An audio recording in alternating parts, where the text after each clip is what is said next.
À quand la paix? Quand arrivera-t-il? Depuis des siècles, pour ne pas dire plus, un homme est attendu par les différentes religions, et même inconsciemment par les laïcs, à chaque élection, pour établir la justice et la paix sur toute la planète, à défaut de le faire soi-même, à sa propre échelle. Cet homme doit précéder la descente de Jésus sur terre, que la paix soit sur lui, et y préparer sa royauté. Il a de nombreuses appellations, mais en islam, il est généralement appelé l'imam al-Mahdi. Depuis bien longtemps, l'être humain dans le désespoir n'a de cesse de vouloir hâter sa venue, et même de tenter de deviner le moment exact, la date de son apparition. Jamais une telle chose n'aurait été dévoilée sans que Dieu ne le décide. Pensez-vous réellement qu'une telle date serait mise devant la face de l'homme si c'était dans 1000 ans? Jamais. Dieu avertit de manière claire et sans équivoque lorsque la date est imminente. Et voyez-vous, aujourd'hui, c'est le cas. Je vais vous présenter ici la manière dont il fallait raisonner les propos du prophète Mohammed, que la paix et la bénédiction d'Allah soient sur lui, pour comprendre quand se fera sa première apparition, et quand je parle d'apparition, je ne parle pas de sa mission, mais bien du jour de sa première prise de conscience, par le biais de la publicité de son visage sur Internet. Même s'il ne restait qu'une seule journée de la vie d'ici-bas, Allah allongerait certes cette journée jusqu'à ce qu'il y envoie un homme de ma famille, Ahl al-Bayt, dont le nom est identique au mien, et le nom de son père est identique au nom de mon père. Il va remplir la terre d'équité et de justice comme elle avait été remplie d'iniquité et d'injustice. Le Mahdi fait partie de ma descendance, il est parmi les enfants de Fatima.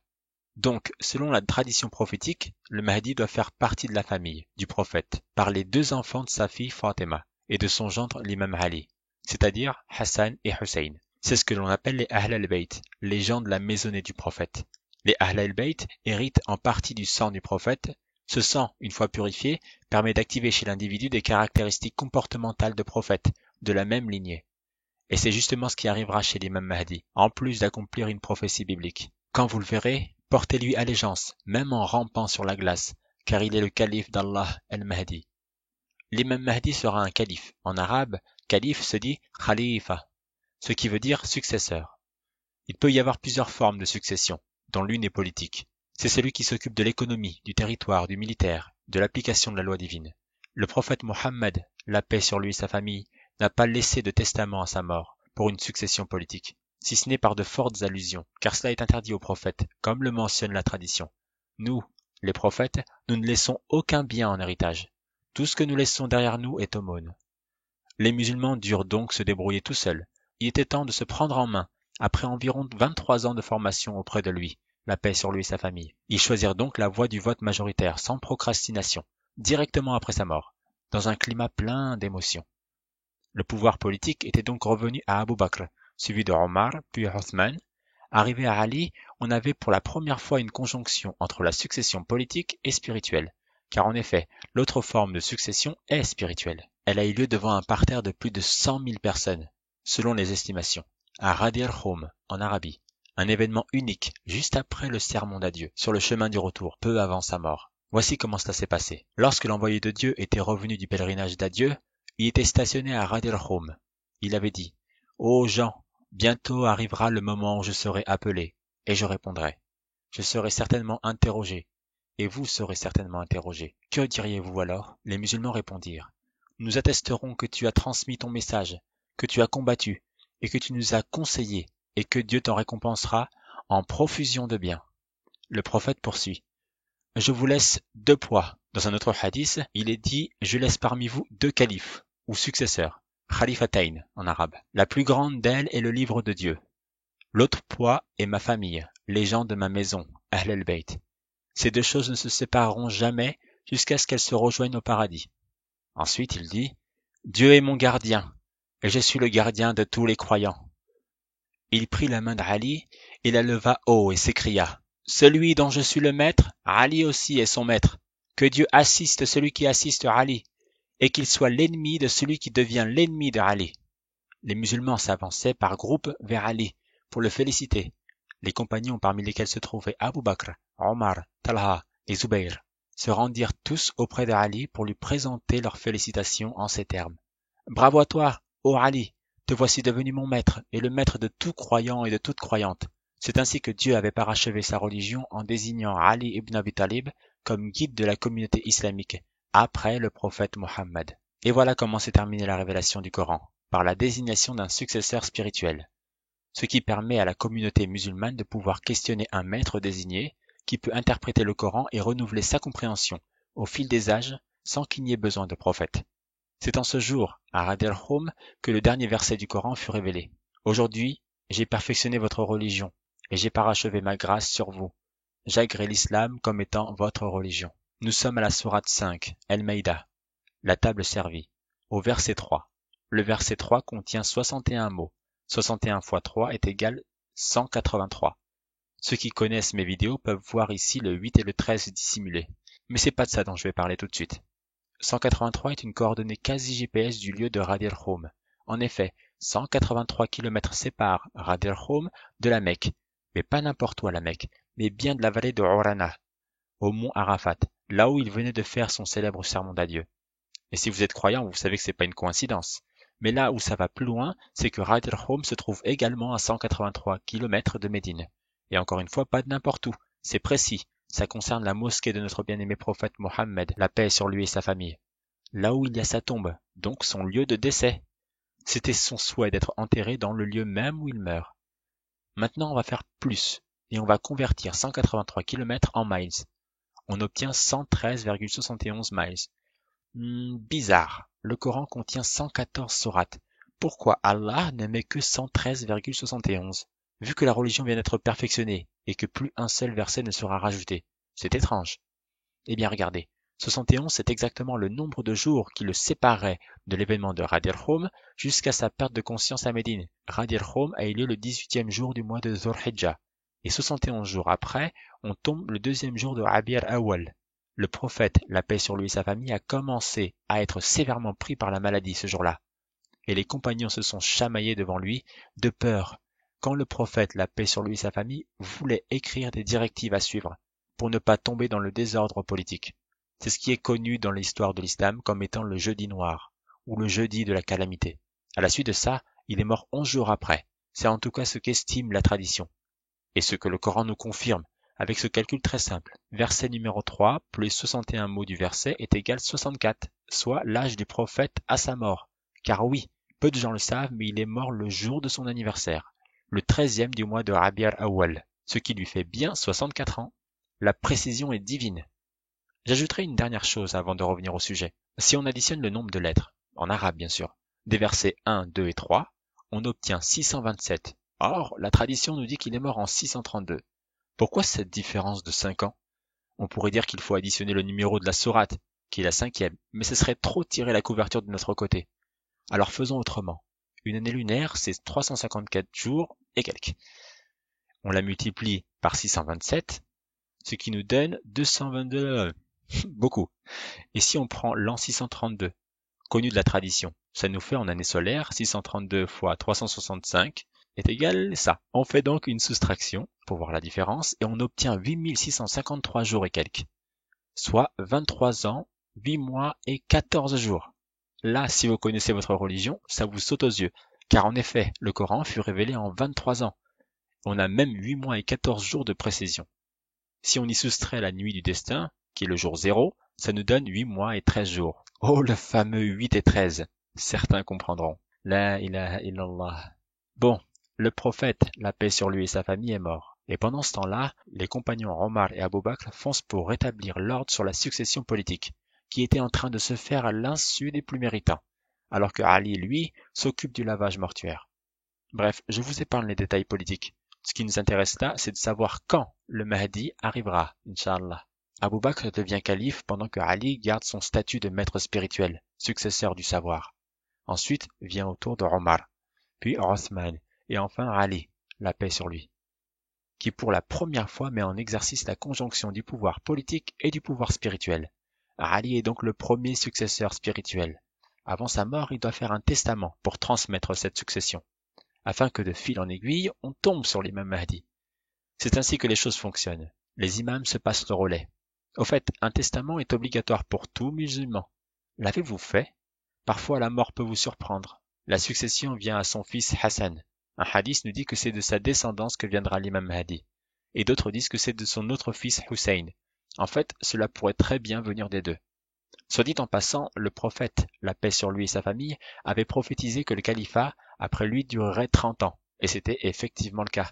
Car ensuite, c'est la royauté héréditaire des Omeyyades qui a pris place et a foutu le bazar. Un peu comme pour la famille royale des Saouds. Vous voyez? Bref, on suit la succession. De Hassan, on passe à son frère Hussein. On est donc au troisième successeur, puis vient le quatrième, le cinquième, le sixième, au centre. C'est le célèbre Ja'far as-Siddiq, alayhi salam. On dit historiquement que tous les imams sont morts empoisonnés, tout comme l'aurait été le prophète Mohammed, la paix sur lui et sa famille, ou comme Bouddha d'ailleurs. Pourquoi? Qui est capable de répondre à cette question énigmatique? Ensuite vient le 11e imam, Hassan al-Askari. Et là, un gros problème. Al-Askari meurt et n'a pas laissé de testament pour la succession. Il n'a d'ailleurs même pas d'enfant. C'est en tout cas ce que dit son frère, Ja'far. La succession s'arrête et il n'y a pas de 12e calife, ce qui commence à répandre un doute et une baisse de foi parmi la population. Où est l'imam Mahdi, qui est censé nous apporter la paix et la justice? De là va naître une idéologie basée sur du mensonge. Un homme respecté va prétendre qu'Askari a vraiment eu un enfant avec Nargis, de manière miraculeuse, et que celui-ci, le soi-disant Mahdi, est caché, mais que lui peut se faire messager du Mahdi et prendre toutes les questions, et l'argent avec. C'est de la pure manipulation. Le chiisme tel que connu aujourd'hui vient de naître. Ils disent que ce Mahdi est en occultation mineure. Cet homme récolte de l'argent et semble bien vivre. A-t-il fait cela pour abuser des gens ou pour protéger la foi des chiites, afin qu'ils aient la patience dans l'épreuve? Je sais pas, et ça m'intéresse pas. À Allah revient le jugement final. 3 hommes, les uns à la suite des autres, se succèdent en tant que messagers du soi-disant Mahdi, qui n'apporte au passage rien de spécial. Le dernier, avant de mourir, dit que désormais il n'y aura plus de successeur jusqu'à la fin des temps, que le Mahdi est en occultation majeure. Et voilà que nous sommes maintenant bientôt en 2020 et que les chiites duodécimains attendent toujours. Bon, cette histoire d'occultation a une part de vérité, mais je ne parlerai pas de ça maintenant. Voilà pour la petite histoire. Passons à la méthode pour calculer sa venue. Askari est mort. Il n'y a plus de succession après cela. Or, une parole de l'imam Ali, que la paix soit sur lui, nous dit « La terre n'est jamais vide d'un guide, qui, répondant pour Allah, maintient ses témoignages. Ce guide peut être connu ou caché, et Allah ne laisse jamais la terre sans un successeur ou calife qui peut interpréter le Coran en son temps. Maintenant, prenons cette parole prophétique. Au début de chaque siècle, Allah envoie un réformateur qui renouvelle à cette communauté les affaires de leur religion. Ah, c'est là où ça devient intéressant. Après l'assassinat du 11e successeur, Hassan al-Askari, alayhi salam, il y a un vide. Et on sait que ce vide n'est qu'apparent, et qu'en vérité, Allah ne laisse pas la terre vide d'un guide, et que nous attendons donc le 12e imam successeur. On sait aussi que d'après les hadiths précités, Allah envoie au début de chaque siècle un réformateur de la religion. Le premier réformateur élu par le prophète lui-même, la paix sur lui et sa famille, et son cousin, l'imam Ali, qui est né en l'an 600 ou 601. 100 ans plus tard, c'est l'imam Ja'far as-Siddiq, qui est né dans les environs de 702. Il suffit alors de compter comme ça et d'ajouter 100 ans, plus 100 ans, plus 100 ans, etc. Mais c'est pas aussi simple, car un guide peut être connu de tous comme il peut être caché. De plus, on peut aller loin comme ça. Jusqu'à combien de fois il faut compter pour tomber sur le siècle du Mahdi? Quelle est la clé? La réponse est assez simple, mais invisible aux yeux des gens. Le nombre clé est 12, car l'imam est le 12e successeur, tout simplement. 12 fois un siècle est égal 1200 ans, plus l'année de la mort d'Askari, le 11e successeur en 874. On obtient 2074. Ouais, c'est trop loin. Il y a un problème. En fait, cette énigme comporte un autre cadenas. Tout est dans le mot siècle, et ce cadenas ne peut être déverrouillé que par 12 personnes, 12 futurs califes, dont le 13e, le centre, est l'imam Mahdi. Ces 12 califes sont parfois appelés les 7 savants ou proches conseillers. Vous allez donc ici voir une partie de la science de ces 12 hommes éparpillés sur la planète, à qui Allah a bien voulu donner des sciences utiles. Bon, un siècle veut dire 100 ans, si on parle d'année solaire de 365 jours. Mais si on considère plutôt le calendrier lunaire, on compterait 354 jours environ. Et oui, notre prophète, la paix sur lui et sa famille, utilisait le calendrier lunaire comme tous les prophètes depuis Enoch, et même avant. La paix sur eux sans distinction. Donc, un siècle lunaire, c'est une année de 354 jours et quelques, fois 100, ce qui donne 97 ans, si on prend la marge des années bissextiles. On multiplie un siècle lunaire par 12, notre fameuse clé cachée, mais accessible seulement aux 12 califes de la fin des temps. Et ça nous donne 1164 ans. De là, on fait la différence entre les siècles lunaires et solaires. Donc, 1200 ans moins 1164 ans est égal 36 ans, l'âge du Mahdi lors de sa découverte par les 12 futurs califes. De ce fait, l'imam Mahdi serait né en l'an 1983, Paradoxalement, j'ai pas cette information dans le réel, mais au vu des caractéristiques physiques qu'il a, je veux bien le croire. De plus, un événement céleste vient peut-être confirmer cette information. Car en effet, en 1983, il y eut pendant le Ramadan une éclipse totale du soleil le premier jour du mois de Ramadan et une éclipse partielle de la lune à la moitié de ce mois. Or, on sait dans les hadiths que ce phénomène précède la venue de l'imam Mahdi. Mais bon, pour moi, ces hadiths parlent d'un phénomène mondial et non pas local. Toutefois, j'ai trouvé cela intéressant de le mentionner. Bon, c'est bien beau tout ça, mais ça me dit toujours pas quand ce grand monarque va montrer le bout de son nez. Alors on arrive à un mur, et il faut réfléchir. Allah me dirige sur l'âge du Mahdi, au moment où nous, les 12, l'avions découvert. De cet âge, je peux déterminer l'année de naissance facilement. Bien, mais pourquoi? Pourquoi Allah Azzawajal nous donne cette information? À ce moment, il faut essayer de comprendre le lien entre son âge et son apparition. En fait, ce que Dieu signifie ici, c'est, selon moi, que son apparition a plusieurs phases.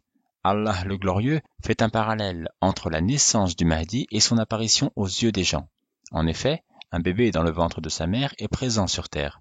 On peut le localiser et savoir qu'il est là, et même communiquer avec lui, bien que difficilement. Comprenez par là un arabe qui parle à un français. Mais pour qu'il y ait interaction avec tous ces sens, il faut attendre la naissance. Donc, j'en déduis que pour connaître la première phase d'apparition du Mahdi, il faut connaître sa date de conception. Super logique, mais vraiment pas facile à élucider. Vous pouvez en convenir. Quand vous en venez à cette situation-là dans la vie, ne baissez pas les bras, mais prenez toutes les informations que vous avez en votre possession et tordez-les dans tous les sens, jusqu'à ce que le déclic se fasse. Dans la science des 12, l'imam Mahdi ne peut apparaître qu'en décembre, car décembre est le 12e mois de l'année. Il ne peut apparaître qu'en 2019, car 19 est le nombre clé secret d'Allah le Très-Haut dans son Saint-Coran. D'ailleurs, vous connaissez la phrase de Jésus, la paix soit sur lui. Je suis l'alpha et l'oméga. Alpha est égal 1, oméga 9. C'est bien du 19 dont il s'agit. Bref, revenons à notre 36. Il peut valoir 36 ans, et 40 jours au passage, donc l'âge du Mahdi lors de sa découverte. Mais il peut aussi vouloir dire 36 semaines,40 de grossesse, soit 8 mois et 11 jours. Et là, je peux pas m'empêcher de voir la marque du 8 et du presque 13. Si vous ne le savez pas, ça fait plus d'1 an maintenant que je suis initié par 2 lettres mystérieuses présentes dans le premier verset de la sourate 40 jusqu'à la sourate 46, les lettres Ha et Mim, ce qui numériquement dans l'alphabet arabe donne la position 8 et 13, comme le H et le M dans l'alphabet latin. C'est une science encore secrète, mais qui se dévoile peu à peu, au fil de nos efforts. Il est dit qu'à la fin des temps, il y aura 7 savants et 12 califes. S'il y a 7 savants, alors l'imam Mahdi est le 8e. Et s'il y a 12 califes, alors l'imam Mahdi est le 13e. Le 8 et le 13 concernent surtout la science de l'heure. Car en effet, s'il y a 7 jours dans la semaine, le 8e est celui qui est hors du temps. S'il y a 12 mois ou 12 heures, le 13e est celui qui la transcende. Donc on a la science du nombre 12, du nombre 19, du couple 8 et 13. Et j'ajouterai une dernière, qui est celle du palindrome numérique. C'est l'art de lire un nombre dans les deux sens. Par exemple, une année solaire vaut 365 jours,2563. Vous pouvez lire ce nombre de gauche à droite comme de droite à gauche également. Bien, prenons le 31-12. 31 étant, si vous avez pris l'habitude, un 13 à l'envers. Soustrayons-le de 19. On obtient 12. Joli. Mais le 12 concerne surtout les 12 califes et non pas le Mahdi, qui lui vaut soit 8, soit 13, soit 19. C'est ce qui est le plus logique, et c'est même pour ça qu'il est né en 1983. 1, 9, 8, 3. Plutôt que de faire un essai-erreur en vidéo, je vais vous montrer directement le déroulement de la conception, et avec pour condition de toujours garder la même logique des nombres clés, et du palindrome numérique. Alors plongeons-nous à l'intérieur du corps humain. Nous sommes le 5 décembre. Date de naissance, en 2019, du 11e imam, Hassan al-Askari, alayhi salam, celui qui précède la venue de l'imam Mahdi. Le 6 décembre, premier jour des menstrues, pour préparer le terrain à la future implantation de l'embryon. En même temps, durant la phase folliculaire, les ovaires produisent des follicules. Un seul prédominera et deviendra un ovule. Les menstrues ont duré 7 jours, donc jusqu'au 12 décembre. Le 13 décembre, nous serons au 8e jour. Le 8 et le 13 sont bien synchronisés. C'est au 13e jour qu'a lieu l'ovulation. Il restera également 13 jours avant la fin de l'année. Cet ovule se fera féconder le lendemain, jeudi 19 décembre. Il est possible que ce soit à la tombée de la nuit, moment où commence le vendredi en islam, ce qui nous ferait un joli vendredi 19. Mais Allah est le plus savant. Allez, on suit notre futur imam dans sa hijra. Cette cellule unique au monde, au destin extraordinaire, qui au 3e jour se divise en 8 cellules. 1, 3, 8. Tout cela le 21 décembre, donc le 12 à l'envers. D'ailleurs, c'est un palindrome, 21-12. Et si vous ne le saviez pas, 8 plus 13 vaut 21. Ça aurait pu être le 22, jour du solstice cette année, mais bref, on y reviendra. Notre ovule, devenu zygote après fécondation, continue sa traversée, jusqu'à sa nidation, au 8e jour, le 26 décembre. 2 plus 6, 8, ou 2 fois 6, 12. On arrive à destination le 13e jour, après fécondation, donc le 31 décembre. De nouveau un palindrome numérique du nombre 13. Certains me diront, pourquoi le 31 et pas avant ou après? Les spécialistes sont partagés. Certains disent que la grossesse commence le jour de la fécondation, donc le 19 décembre, pour le cas de l'imam. Mais d'autres disent que c'est au moment de la nidation. Il y a une réponse coranique à cette question, mais ici ce qu'on veut c'est déterminer le jour de l'apparition de l'imam Mahdi. Alors, comment pouvons-nous traduire ce qui s'est passé depuis la fécondation pour lui dans le réel?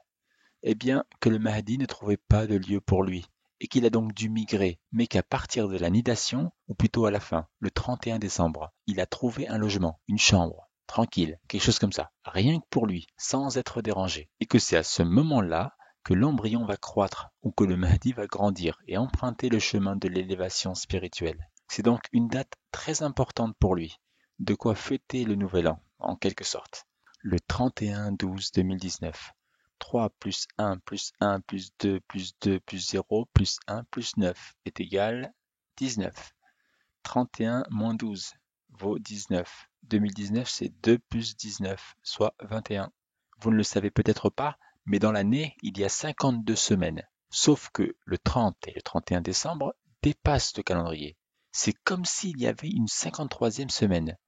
5 plus 3, 8. Ça tombe bien, hein?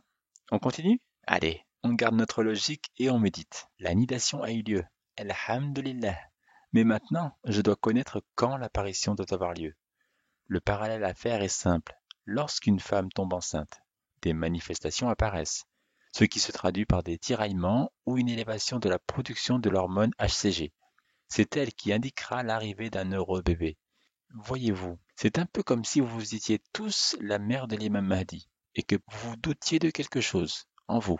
Comprenez par là la présence de cette vidéo que vous êtes en train de regarder, mais que le jour de la publication de la vidéo, vous ayez en face de vous votre test de grossesse qui témoigne de la présence du futur bébé.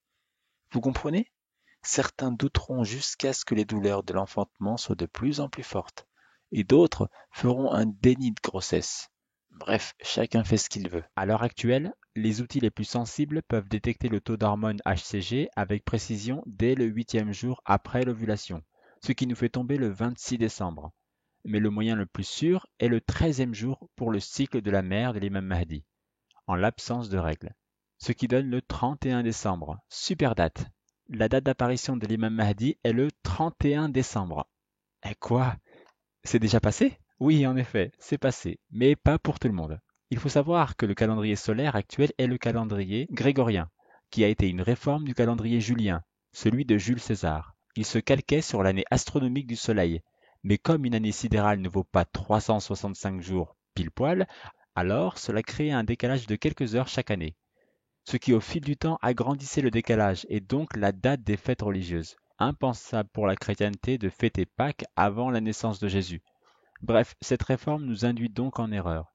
De plus, au temps du prophète Mohammed, la paix sur lui et sa famille, les Romains utilisaient le calendrier julien. Aujourd'hui, à l'heure où je vous parle, nous sommes le 8 janvier 2020 du calendrier grégorien, mais le 26 décembre 2019 du calendrier julien. Boum! Ça change tout, n'est-ce pas? Le 26 décembre est le jour où les appareils les plus sensibles peuvent détecter l'arrivée du bébé. Autrement dit, le 8 janvier, des hommes peuvent savoir l'arrivée proche de l'imam Mahdi. Inch'Allah. Ce qui fait que le 31 décembre 2019 correspond au 13 janvier, la date d'apparition de l'imam Mahdi. Inch'Allah, on y est arrivé. Le 8 janvier correspond dans le calendrier islamique égérien au 12 de Jumada el-Awwal. Et en plus de ça, on peut faire plein de petits calculs sympas. Le 31 décembre 2019 du calendrier julien correspond au 13 janvier. Bien, 31 et 13 côte à côte. Et voilà notre fameuse date. La première apparition de l'imam Mahdi aura lieu, Inch'Allah, le 13 janvier 2020. Ce sera une avant-première, car la date officielle d'apparition aura lieu à la naissance. Et oui, c'est ce qui est le plus logique. Donc maintenant, déterminons sa date de naissance. Allez, bismillah. 36,40 semaines, soit 8 mois et 11 jours, après la fécondation du 19 décembre. On tombe pile sur le jour de Ashura, le 29 août. C'est en ce jour que la tradition islamique nous dit que l'imam Mahdi apparaîtra aux yeux du monde entier, en face de la Kaaba, donc bien après le dévoilement fait par les 7 savants ou 12 califes, qui eux seront majoritairement rejetés au début, comme ayant une lecture islamique étrangère à ce qui se fait habituellement. 8 mois et 11 jours. Bon, là vous vous doutez bien qu'il manque quelques jours. Il faut que ça fasse 8 mois et 13 jours. Dans la tradition islamique, Ashura peut être jeûné pendant 2 jours. Certains disent même 3. Mais bon, donc jusqu'au 30 août. Le 31 août, ou bien le 31-08, on sera le 12e jour du mois de Muharram. 12 et 31 côte à côte. Et 8 pour le mois d'août. Et enfin, le 1er septembre, soit 8 mois et 13 jours après la conception. 1er septembre, date de naissance de l'imam Mahdi. Alhamdulillah. Ce qui lui fera 39 ans lunaires, pas 40. La tradition nous dit même les propos suivants. Il sera envoyé dans sa trentaine. Le Mahdi est l'un de mes enfants. Il a environ 40 ans. On nous dit qu'il sera envoyé dans sa trentaine. Puis après, on dit environ 40 ans. Il ne peut pas avoir la trentaine et 40 ans en même temps. Non. C'est simple en fait. Il sera proche de 40 ans, mais n'aura pas 40 ans. Et le calcul précité nous montre bien cela, ce qui nous prouve peut-être qu'on est bien dans la bonne année. Tenez par exemple, 2019 moins 1441, qui est l'année lunaire égérienne, ce qui nous fait 578 ans. Si on soustrait 578 de nos fameux 12 siècles, on a 622 ans après Jésus-Christ, que la paix soit sur lui. Ça vous rappelle rien? 622 est l'année de l'Hégire, au moment où commence le calendrier islamique. J'en déduis que l'imam Mahdi va faire une sorte d'hégire en cette même année. Mais un hégire à l'envers, de Médine à la Mecque, en quelque sorte, et que ça marquera l'an zéro d'une nouvelle ère. Pour en revenir à notre date de naissance, à partir du 19 décembre, si on compte 8 mois et 13 jours, on tombe donc sur le 1er septembre 1983. Sa date de naissance. Et si on compte à reculons, du 1er septembre au 19 décembre, on obtient 3 mois et 18 jours. Oh, le joli palindrome numérique. 3, 1, 8, 8, 1, 3. Entre le 1er septembre et le 31 décembre, il y a 121 jours, soit un 12 en miroir compacté, et un nombre premier de surcroît. 3 mois et 18 jours vaut 109 jours, encore un 19 dissimulé. Regardez la date de naissance. 1er septembre 1983. 1er septembre 1, 9, alpha, oméga, c'est signé, vous voyez? Et 1983, c'est 1 plus 9 plus 8 plus 3, soit 21, le 12 à l'envers. Apprenez à regarder de l'autre côté du miroir. Miroir qui se reflète aussi sur l'année actuelle égérienne, 1441. Et si on additionne chaque particule numérique de la date de naissance, 1, 9, 1, 9, 8, 3, ça nous fait 31, un 13 à l'envers. La même chose est réalisable pour sa date de conception, le 19 décembre, donc 19-12. C'est 1 plus 9 plus 1 plus 2, ce qui fait 13. 2019, c'est 2 plus 1 plus 9, ce qui fait 12. Le même type de calcul est possible aussi en utilisant les mêmes dates, mais dans le calendrier lunaire égérien. 22-04-1441.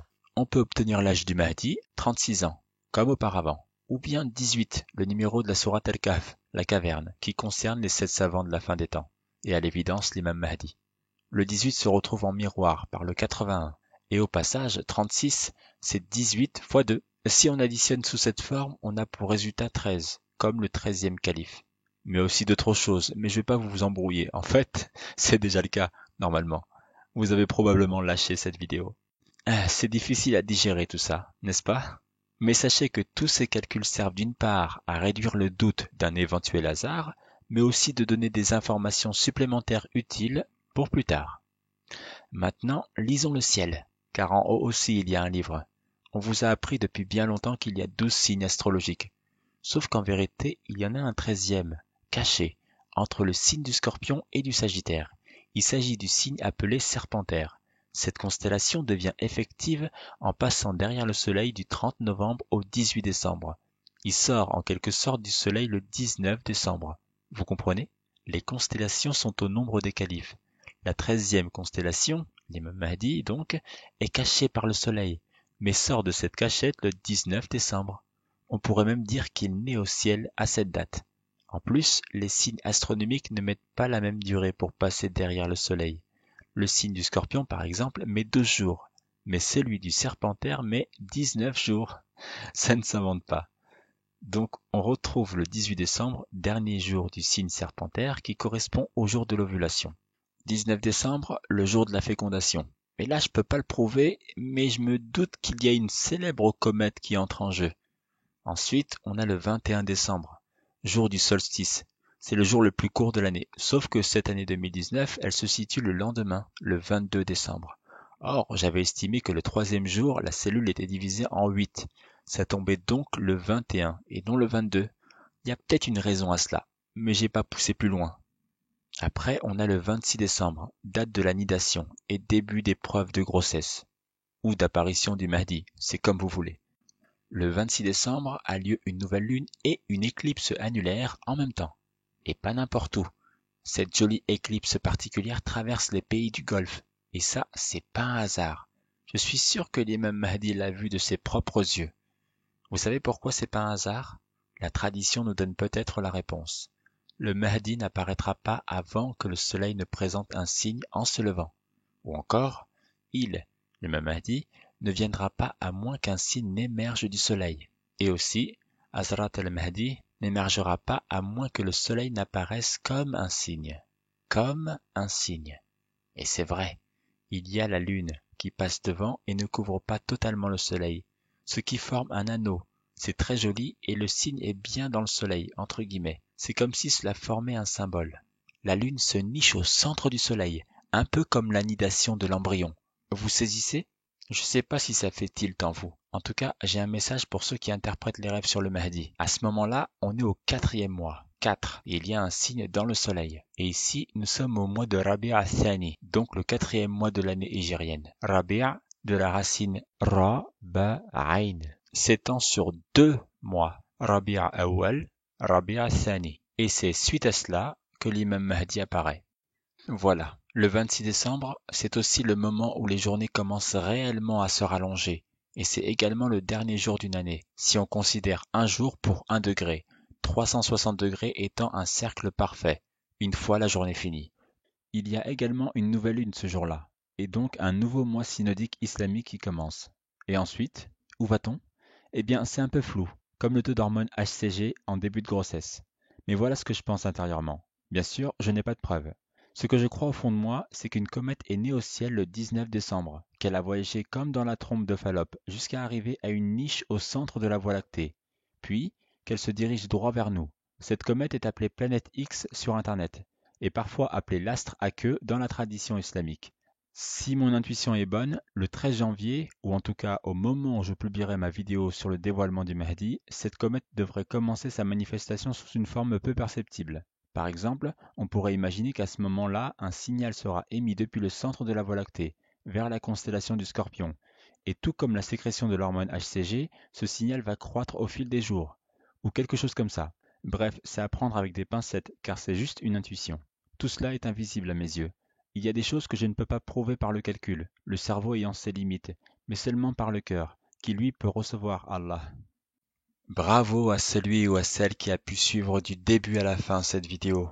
Vous connaissez maintenant la date potentielle d'apparition de l'imam Mahdi, Inch'Allah. Et il ne vous faudra pas aller plus loin que sur cette chaîne YouTube pour le voir. De même que l'imam Mahdi le verra également sur ma chaîne, tout comme vous, Inch'Allah. Bien qu'il soit peu probable qu'il comprenne le français. Je pense que des gens maîtrisant un peu l'arabe traduiront la vidéo, Inch'Allah. Ce qui n'est pas mon cas pour le moment. Il me faudra attendre une nuit particulière pour cela. Et c'est comme ça qu'il deviendra calife pour la première fois. Son institution, comme chef de la communauté, viendra jusqu'à lui sans effort de sa part, alors qu'il sera chez lui. Sachez toutefois que la communauté musulmane ne vivra pas plus de 1500 ans. et qu'il est donc normal que dans le début du dernier siècle, c'est-à-dire au début de l'année 1400, qu'il y ait obligatoirement la naissance de l'imam Mahdi. Et c'est dans cette logique simple, sans grand calcul mathématique, que vous devez être persuadé de l'imminence de son apparition. Voilà pour cette vidéo spéciale monodiète de date. Je sais que vous aimez ça. Dans l'espoir que mes 11 autres frères aient eu le même résultat. Cela peut vous paraître bizarre, mais depuis le début de l'année, j'ai voulu à plusieurs reprises dévoiler son identité, et comme par hasard, je tombais malade, ou il m'arrivait quelques galères, m'empêchant toute possibilité de publication. Mais c'est que tout récemment que j'ai compris qu'une poignée parmi la Oumma saurait qui il est avant tout le monde. C'est de cette pépinière que jaillira la renaissance de l'islam. Ah oui, j'oubliais. Vous connaissez ce hadith? Attendez-vous à la venue de la famille de Mohammed, lorsque vous verrez un feu venant de l'Est pendant 3 ou 7 jours. Et si Allah le veut, un ange du ciel criera le nom de Hazrat al-Mahdi, la paix soit sur lui, depuis le ciel. Et tout le monde, à l'Est et à l'Ouest, l'entendra. Il se fera tellement entendre que ceux qui dormiront se réveilleront dans la peur, ceux qui se tiendront debout tomberont, et ceux qui seront assis se lèveront brusquement. C'est très intéressant, car les 12 califes font partie des Ahl al-Bayt, la descendance du prophète Mohammed, la paix sur lui et sa famille. Ensuite, on nous dit, un ange du ciel criera le nom de l'imam Mahdi depuis le ciel, et tout le monde, est-ouest, l'entendra. C'est étrange, car je connais le nom et l'identité même de l'imam Mahdi, mais en plus de ça, je m'appelle Malek, ce qui veut dire ange au singulier, en arabe. C'est fou, non? C'est comme s'il était écrit Malek criera le nom du Mahdi sur Internet, car en effet, les satellites sont au ciel, et c'est donc à partir d'eux que transite l'information mondiale, à l'est comme à l'ouest. Bon, toutefois, j'ai plutôt l'impression que ce hadith concerne le mois du Ramadan, avec la comète, et que le son est plutôt la collision sur Terre d'un corps céleste. N'empêche que je trouve la similitude avec ma situation très frappante, mais Allah est bien plus savant. Et je finirai cette vidéo par les versets du Saint-Coran, du Maître du jour de la résurrection. Certes, nous avons envoyé avant toi des messagers. Il en est dont nous t'avons raconté l'histoire, et il en est dont nous ne t'avons pas raconté l'histoire. Et il n'appartient pas à un messager d'apporter un signe ou verset, si ce n'est avec la permission d'Allah. Lorsque le commandement d'Allah viendra, tout sera décidé en toute justice, et ceux qui profèrent des mensonges sont alors les perdants. Ainsi que celui-ci, trop souvent mal traduit. Il y a vraiment une science de l'heure. N'en doutez point donc, et suivez-moi. Ceci est un chemin droit.